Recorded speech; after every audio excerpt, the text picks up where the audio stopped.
ایک مرتبہ اللہ کے نبی ابراہیم خلیل اللہ علیہ السلام نے اللہ کریم کی بارگاہ میں عرض کیا، اے باری تعالیٰ، میں دیکھنا چاہتا ہوں کہ تو مردوں کو کس طرح زندہ کرے گا۔ اللہ کریم نے فرمایا، پیارے خلیل، کیا آپ کو یقین نہیں ہے میں مردوں کو کیسا زندہ کروں گا؟ آج کے باری تعالیٰ، مجھے معلوم ہے کہ تم مردوں کو زندہ کرنا تیرے لیے آسان ہے، لیکن دل کے اطمینان کے لیے میں یہ اپنی آنکھوں سے دیکھنا چاہتا ہوں۔ تو اللہ کریم نے فرمایا، میرے پیارے خلیل، آپ 4 پرندوں کو لے لو اور ان پرندوں کو کھلاؤ پلاؤ، خوب موٹا کرو، ان کو اپنا مانوس بنا لو، یعنی اپنا عادی بنا لو۔ اللہ عز و جل کے پیارے خلیل علیہ السلام نے 4 پرندے لیے، ان کو پالنا شروع کر دیا، ان کو کھلانا پلانا شروع کر دیا۔ ان پرندوں میں سے ایک مور تھا، ایک کبوتر تھا، ایک مرغ اور ایک گدھ۔ ان 4 پرندوں کو اللہ کے خلیل نے پالا اور انہیں اپنا مانوس کیا، اور یہ 4 پرندے اللہ کے خلیل کے عادی ہو گئے۔ حضرت ابراہیم علیہ السلام نے ان 4 پرندوں کو ذبح کیا۔ ذبح کرنے کے بعد ان کے سروں کو اپنے پاس رکھ لیا اور پورے جسم کا جو ہے قیمہ کر دیا۔ قیمہ کرنے کے بعد اس سب قیموں کو، ان 4 پرندوں کے قیموں کو ملایا۔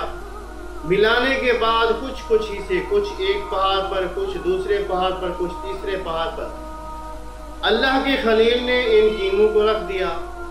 رکھنے کے بعد اللہ کے خلیل نے ان پرندوں کو بلایا، آواز دی، یا ایھا الدیک، اے مرغ، یا ایھا الحمامہ، اے کبوتر، یا ایھا النور، اے گدھ، یا ایھا الطاؤس، اے مور۔ تو یہ 4 پرندے، ان کے قیمے جو ہے اڑنے لگے، اور قیمے اڑ کر آپس سے الگ ہو گئے، یعنی ہر پرندے کا جو قیمہ تھا وہ الگ ہو گیا، اور الگ ہو کر اس پرندے کا جسم جو ہے بن گیا۔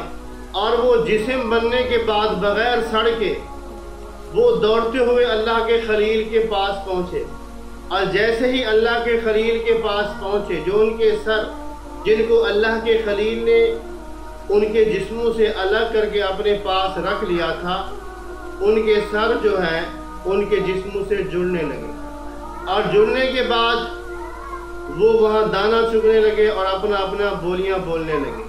اور ابراہیم علیہ السلام نے اپنی آنکھوں سے مردہ کو زندہ ہونے کا حال دیکھا کہ ان پرندوں کو اپنی آنکھوں سے قیمہ کیا، قیمہ کرنے کے بعد پہاڑوں پر رکھا، اور جس طرح اس قیمے کے ذرات اڑ رہے تھے اور آپس میں مل رہے تھے، اللہ عز و جل کے خلیل نے اس پورے منظر کو اپنی آنکھوں سے دیکھا، اور آپ کو اطمینان حاصل ہوا، دل کو قرار ملا۔ اس واقعے کا ذکر خداوند کریم نے قرآن مجید کی سورہ بقرہ میں ان لفظوں کے ساتھ بیان فرمایا۔ اللہ کریم فرماتا ہے، وَإِذْ قَالَ إِبْرَاهِيمُ رَبِّ أَرِنِي كَيْفَ تُحْيِي الْمَوْتَى۔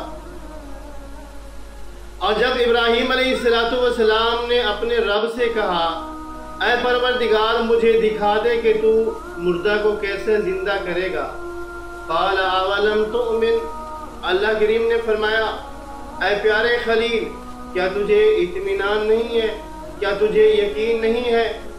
قال بلا ولکن لیطمئن قلبی، عرض کرنے لگے اللہ عز و جل، مجھے آپ پر یقین ہے، اطمینان قلب کے لیے میں یہ دیکھنا چاہتا ہوں۔ تو اللہ کریم نے فرمایا، قال فخذ 4 من الطیر فصرهن الیک، آپ ایسا کر لو، 4 پرندوں کو پال لو اور انہیں خوب موٹا تازہ کر لو اور اپنے مانوس کر لو، اور اپنے طرف سے ان پرندوں کو جو ہے میل کر دو، اور وہ پرندے جب تمہارے عادی ہو جائیں تو ان پرندوں کو ذبح کرو، اور ان کا قیمہ جو ہے ثم اجعل علی کل جبل منہن جزءا، ان کے قیمے کو جو ہے پہاڑوں کے اوپر رکھ دو۔ رکھنے کے بعد ثم ادعوہن، آپ ان پرندوں کو اپنے پاس بلاؤ۔ جب ان پرندوں کو اپنے پاس بلاؤ گے تو ثم ادعوہن یاتینک سعیا، تو وہ آپ کے پاس دوڑتے ہوئے آئیں گے۔